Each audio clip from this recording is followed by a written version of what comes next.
የዛሬው ፊልማችን ፍቅር አንዳንድ ጊዜ መድኃኒት አንዳንድ ጊዜ መርዝ ነገር ግን ሁል ጊዜ ፍቅር እንደ እሳት የሚያቃጥል የሚያበራና የሚለውጥ መሆኑን ያስመለክተናል። ፊልሙ የሚጀምረው በህንድ ሀገር ላዳክ በሚገኘው አየር ኃይል ቤዝ ውስጥ ነው። እዚህ ላይ አንድ የሌተናንት ማዕረግ ያለው ሻንከር ጉርካል የሚባል አየር ኃይል አብራሪ እናያለን። ሻንካር በጣም ችሎታ ያለው አብራሪ ቢሆንም በቁጣውና ትዕዛዝ የማይሰማ ባህሪው ይታወቃል። ሻንከር ወዳልተፈቀደለት ቦታ በመንቀሳቀሱ ምክንያት ከስራ ታግዶ አለቆቹ የስነ ልቦና ምክር እንዲወስድ ይወስናሉ። በዚህ ጊዜ ነው የስነ ልቦና አማካሪ የሆነችውን ሙክቲ የምትባለው ሴት ወደ ቤዙ የምትመጣው። ሙክቲ በሳይካትሪስት የዶክትሬት ዲግሪ ያላትና ለመውለድ የተቃረበች ነፍሰ ጡር ነች። ነገር ግን ሙክቲ ለምን እንደሆነ ያልታወቀ ሐዘንና ጭንቀት እንዳላት እንረዳለን። ሻንካርና ሙክቲ ሲገናኙ ሁኔታው በጣም ውጥረት የተሞላበት ስሜት ውስጥ ሆነው ነው። ሻንከር ሙክቲን ሲያይ አይኖቹ በእንባ ይሞላሉ። ከዛም ወዲያውኑ ይወጣል። እናም ካሁኑ በፊት ሁለቱም እንደሚተዋወቁ እንረዳለን። ከዛም ፊልሙ 7 ዓመታትን ወደ ኋላ ዲል ዩኒቨርሲቲ ይወስደናል። ሻንካር በዚህ ጊዜ የተማሪዎች ህብረት ፕሬዝዳንት ነው። እሱ በጣም ጨካኝ፣ ቁጣ በፍጥነት የሚቀሰቅስና ሁሉም የሚፈራው ሰው ነው። ሙክቲም በዚሁ ዩኒቨርሲቲ የስነ ልቦና ትምህርት የዶክትሬት ተማሪ ናት።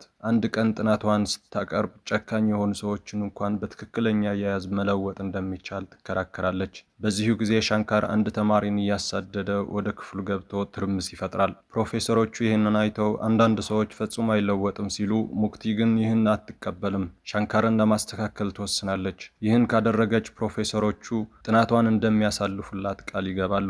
ከዚህኛው ክስተት በኋላ እሱን እንደ ጥናት ርዕስ ለመምረጥ ትወስናለች። ሻንካርን ቀርባ ይህ ለምርምር ብቻ ነው፣ አንተ ብትወደኝም እኔ ግን ፍቅር የለኝም በማለት በግልጽ ትነግረዋለች። ሻንካር ግን እኔ ላንቺ ከወደድኩሽማ መላው እንዲል ያቃጥለዋለሁ በማለት ያስጠነቅቃታል። መጀመሪያ ላይ ሻንካር ለእሷ ትኩረት አይሰጥም። ነገር ግን ቀስ በቀስ እየተገናኙ ሲሄዱ ሻንካር ለሙክቲ ስሜት ይሰማው እንደጀመር እንረዳለን። በአንድ ወቅት ሻንካር ለሙክቲ ደስታ ፈልጋለሁ ሲል ይጠይቃታል። ሙክቲ ለምርምሯ ስትል ከእሱ ጋር ለመተኛት ትደፍራለች። ሻንከር ግን አንቺ ለስራ ልብስሽን ለማውለቅ ዝግጁ ነሽ፣ እኔ ግን ለፍቅር ስል ልብሴን ማውለቅ አልችልም በማለት እምቢ ይላል። ትዕይንቱ ሲቀጥል ሙክቲ ከሻንካር ጋር ወደ ቤቱ ትሄድና ስለ እናቱ ትጠይቀዋለች። ሻንካር እናቴ በእሳት ቃጠሎ ውስጥ እኔን ለማዳን ስትል ተጎዳች። በሰውነቷ 20 በመቶ ቃጠሎ ነበራት። ነገር ግን በሕክምና እሷን ለመርዳት የሚያስችል ገንዘብ ስላልነበረን ውዷን እናቴ ሞተች ይላታል። ሙክቲ እንደ ስነ ልቦና ባለሙያ ማስተካከያ ማድረግ የምትችልበትን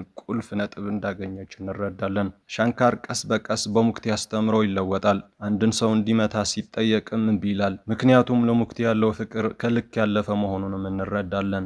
በአንድ ወቅት ሻንካር ለሙክቲ ፍቅሩን ሲናገር ሙክቲ ከሱ ጋር በሙከራ ደረጃ ብቻ እንደሆነ ትነግረዋለች። ሻንካር ልቡ ተሰብሯል። ነገር ግን አሁንም አይተዋትም። ሙክቲን ለማሸነፍ የሚችለውን ሁሉ ለማድረግ ይወስናል። በዚህ ጊዜ ሙክቲ አባት ሻንካርን የህንድ አስተዳደር አገልግሎት ፈተና ስታልፍ ልጄን አጋባሃለሁ ስላለው ሻንካር ተስማምቶ ይህንን ፈተና ለመውሰድ ይወስንና በጥቂት ጊዜ ውስጥ ፈተናውን አልፎ ይመለሳል።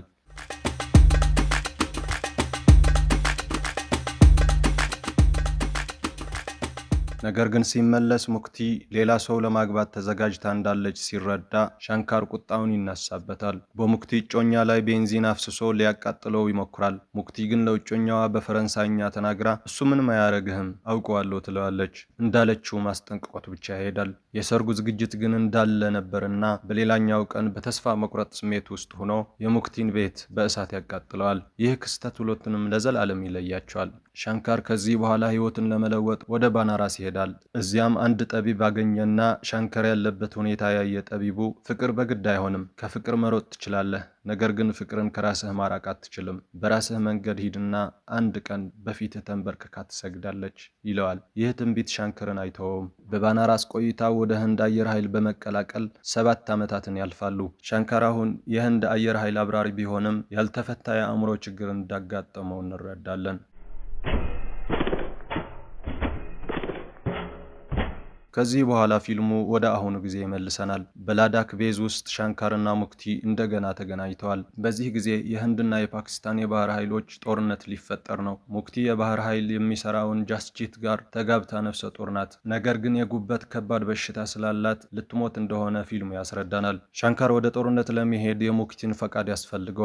ሙክቲ ግን መፈረም አትፈልግም። ሻንካር እንዲኖር ትፈልጋለች። በጦርነት ያለውን ባሏን ይሞታል ብላ ስላሰበች ሻንካር ልጇን እንዲያሳድግላት ትፈልጋለች።